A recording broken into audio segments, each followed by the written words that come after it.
اور وہ چیز دکھانا شروع ہو جائے گی، اور اس وقت انسان پکار کر کہے گا کہ جو کچھ اللہ نے قرآن مجید کے اندر بیان کیا ہے وہ سچ ہے اور حق تھا۔ محترم سامعین اکرام، یہ محکم اور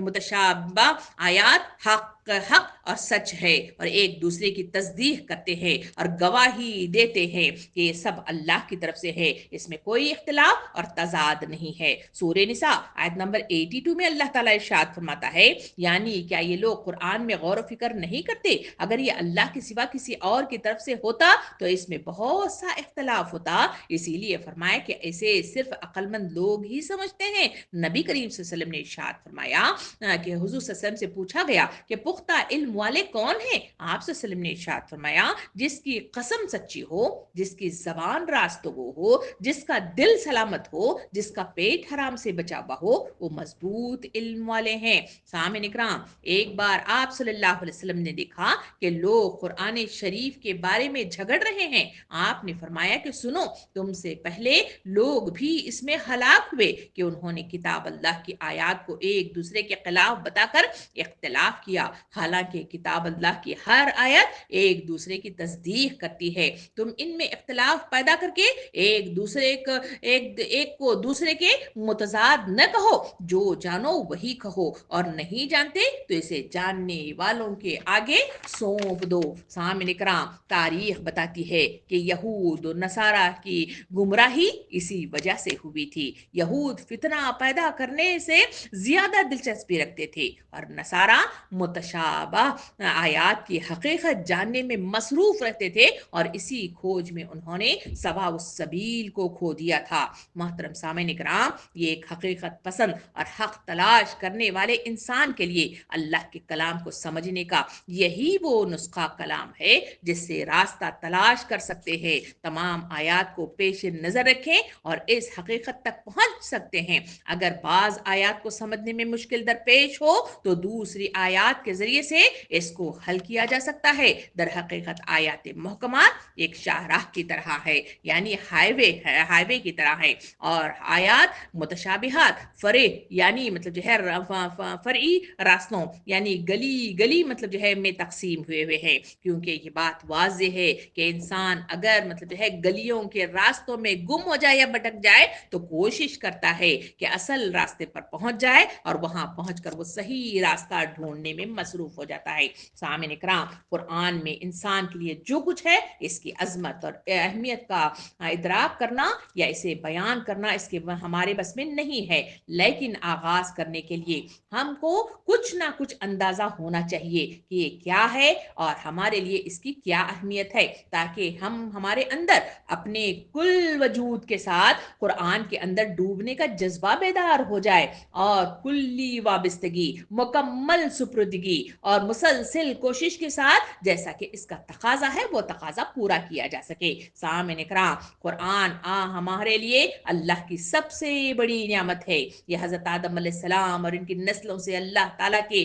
اس وعدے کی تکمیل ہے، میں ہماری طرف سے کوئی ہدایت تمہارے پاس آئے تو جو لوگ ہماری اس ہدایت کی پیروی کریں گے ان کے لیے کسی خوف اور رنج کا موقع نہیں ہے۔ یہ ہے سورہ بقرہ کی آیت نمبر 38 کا ترجمہ۔ سامعین اکرام، اس دنیا میں شر اور باطل کی قوتوں کے مقابلے میں جد و جہد کے لیے یہ آپ کے کمزور وجود کی مدد ہے، آپ کے خوف اور مطلب جو ہے پریشانی کو قابو کرنے کے لیے یہی واحد قرآن مجید کا نسخہ ہے۔ جب ہم اندھیروں میں بھٹک رہے ہوں تو کامیابی اور نجات کا راستہ تلاش کرنے کے لیے یہی واحد نور ہے۔ ہمارے لیے نفس کے امراض کے لیے اور ہمارے چاروں طرف جو اجتماعی خرابیاں ہیں ان کا واحد مطلب جو ہے شفا اگر کچھ ہے تو وہی قرآن مجید کا نسخہ ہے، اور یہ ہمارے لیے فطرت و تقدیر اور ہمارے لیے منصب و فرائض اور ہمارے لیے خطرات اور انعامات کے لیے مسلسل یاد دہانی اور ایک طرح کی ذکر ہے۔ سامعین اکرام، جب جبرائیل علیہ السلام کی وہ ہستی اسے لے کر آئی جو آسمانوں میں طاقتور اور قابل اعتماد ہے، تو اس کا پہلا جو مسکن تھا وہ حضور صلی اللہ علیہ وسلم کا قلب مبارک تھا، اور یہی قرآن مجید جب یہ یہ ہمارے دلوں میں مطلب جو ہے بس جائے تو پھر مطلب جو ہے زندگی کی جو نیا ہے، یہ کردار ہے، وہ انقلاب میں مطلب جو ہے رونما ہو جاتا ہے۔ کسی بھی چیز سے زیادہ اپنے خالق سے قریب تر اور نزدیک تر ہونے کا صرف یہی ایک راستہ ہے۔ یہ ہمارے لیے اس ہستی کے بارے میں، اس کی صفات کے بارے میں، کائنات پر اور تاریخ پر اس کی حکمرانی کے بارے میں، اور اس کے آپ سے تعلق کے بارے میں، اور ہمارے اس سے تعلق کے بارے میں، خود اپنے آپ سے، دوسرے انسانوں سے، دیگر ہر موجود شے سے تعلق کرنے کے بارے میں یہ قرآن مجید ہمارے سامنے وضاحت پیش کرتا ہے۔ ہمارے لیے جو انعامات یہاں منتظر ہیں یقیناً وہ ہیں، مگر آخرت میں اس سے کئی گنا بڑھ جائیں گے۔ لیکن سفر کے اختتام پر ہمارے لیے جو کچھ منتظر ہے، نبی کریم صلی اللہ علیہ وسلم نے حدیث مبارکہ میں یوں ارشاد فرمایا، وہ نہ کسی آنکھ نے دیکھا، نہ کسی کان نے سنا، نہ کسی انسان کے دل میں اس کا خیال آیا۔ اسی بات کو ابو ہریرہ رضی اللہ عنہ مزید مطلب جو ہے اضافہ کرتے ہوئے یوں ارشاد فرماتے ہیں، پھر ان کے اعمال کی جزا میں جیسا کہ کچھ آنکھوں کے ٹھنڈک کا سامان ان کے لیے پوشیدہ کر رکھا ہے، اس کی کسی متنفس کو خبر نہیں ہے۔ سامعین کرام، سب سے اہم بات یہ یاد رکھنا چاہیے ان تمام باتوں کے بعد کہ ہم قرآن مجید میں جو کچھ پڑھتے ہیں یہ اللہ رب العالمین کا کلام ہے، جو اس نے محض اپنی مہربانی، رحمت اور ربوبیت کی بنا پر انسانی زبان میں ہمارے لیے نازل کیا ہے۔ اور قرآن کی عظمت وہ شان اتنی پرجلال ہے کہ کوئی انسان اس کا ادراک نہیں کر سکتا، اس حد تک کہ اللہ تعالیٰ فرماتا ہے سورہ حشر آیت نمبر 59 میں فرماتا ہے کہ اللہ قرآن کہ اگر ہم نے یہ قرآن کسی پہاڑ پر بھی اتار دیا ہوتا تو تم دیکھتے کہ اللہ کے خوف سے دبا جا رہا ہے اور پھٹا جا رہا ہے۔ اللہ تعالیٰ کی رحمت اور عظمت کا یہ ظہور ہمارے لیے، اس کے حیت و جلال کے چھانے کے لیے، اور ہمارے اندر قرآن کی دنیا میں داخلے کے لیے شکر اور آرزو اور جدوجہد کی نئی بلندیوں کے حصول کا جذبہ بیدار کرنے کے لیے کافی ہے۔ سچ یہ ہے کہ کوئی بھی خزانہ ہمارے لیے قرآن سے زیادہ قیمتی اور قابل قدر نہیں ہے، جیسا قرآن مجید میں یعنی سورہ یونس میں اللہ رب العالمین 57 اور 58 میں ارشاد فرماتا ہے، لوگو تمہارے پاس تمہارے رب کی طرف سے نصیحت آ گئی ہے، یہ وہ چیز ہے جو دلوں کے امراض کی شفا ہے، اور جو اسے قبول کر لے ان کے لیے رہنمائی اور رحمت ہے۔ اے نبی صلی اللہ علیہ وسلم، کہہ دو کہ اللہ کا فضل اور مہربانی ہے، یہ خبر اس نے بھیجی ہے، اس پر تو لوگوں کو خوشی منانا چاہیے۔ سامعین اکرام، یہ وہ قرآن مجید ہے جس پر ہم بڑی مطلب جو ہے غور و فکر کے بعد، تدبر کے بعد، اور صحیح مطلب جو ہے سوچ و بچار کے بعد، صحیح لگاؤ اور لگن کے ساتھ، نیتوں میں اخلاص کے ساتھ، اس کی طرف دل جمی کے ساتھ، ایک سوئی کے ساتھ آگے بڑھیں گے تو یہ ہمارے لیے قرآن مجید شفا بن کر ہمارے سامنے وارد ہوگا۔ شفا صرف بدنی نہیں بلکہ روحانی شفا کی مد میں ہمارے سامنے آئے گا، اور جس کے نتیجے میں زندگی کے اندر بڑا تغیر رونما ہو جائے گا۔ اللہ رب العالمین سے دعا ہے کہ ہمیں اس قرآن سے محبت کرنے والے، اس رمضان کے داخلے میں اس پر مطلب جو ہے اس میں غوطہ زن ہونے والے، اس پر تدبر کرنے والے، اور ان آیات کے ذریعے سے اپنی زندگیوں میں بہتر رہنمائی حاصل کرنے والے ہمیں بنائے۔ آمین۔ وآخر الدعوانا ان الحمد للہ رب العالمین۔